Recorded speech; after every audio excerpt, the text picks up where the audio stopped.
London has been known for their traditional pubs that can be found on almost every street corner. However, pubs in London are evolving to meet customers' changing demands.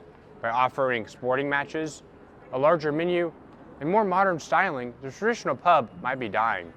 Well, you've got different types of pubs. You've got pubs with, for the older person, you want to be able to hear what the other person is saying. Therefore, turn the music down, please. That's not what you want to hear when you're 20 years old and you're out with your chums and you're having a big night out. So you can almost sort of tell when you approach a place what this is going to be like. If it's pumping with music and it's throbbing with people, that's for a certain clientele. Brixton local Leon Jones always enjoys coming to his local pub, The Windmill, known for showcasing local and new music all week long. Many local Londoners use the pub as a place for their social gatherings.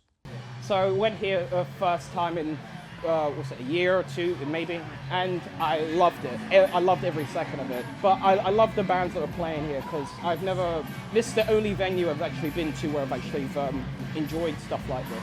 And this is basically my area essentially. I've loved it here ever since. I even got into my first mosh pit here.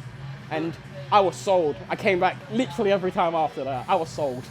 A new report by Nighttime Industries reveals a total of 3,011 pubs, bars, and nightclubs have closed in London since March of 2020. With ever-rising costs of living, pubs are changing their ways of doing business to continue making a profit. Lots of pubs have gone bust since COVID. They really haven't been able to make ends meet. And most pubs nowadays need food to be able to.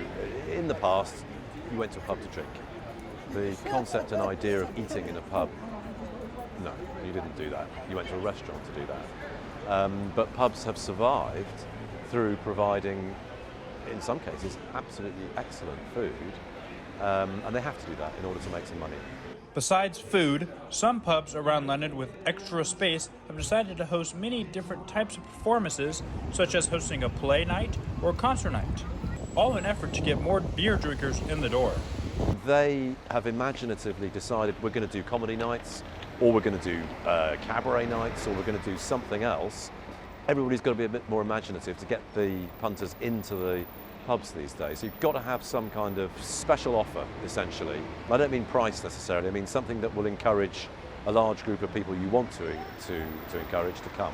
The idea of a sports bar is a growing trend in London pubs. This idea, which has been imported from American bars, is host to pubs putting up mini TVs and showing the local football match.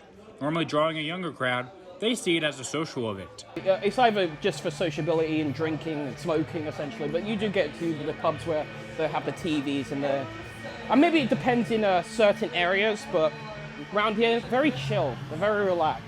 I mean, maybe in different areas it may be a bit rough every time, but I guess it depends on who you go with and who you're around, but they're mostly just relaxed, sullen, very docile. The ones that survive, and have survived since COVID, are people who've been imaginative, thoughtful, not just put out the usual offering. They've thought about whether they can add a bit of extra entertainment. And the best pubs that make the most money are very specific about who they want to attract.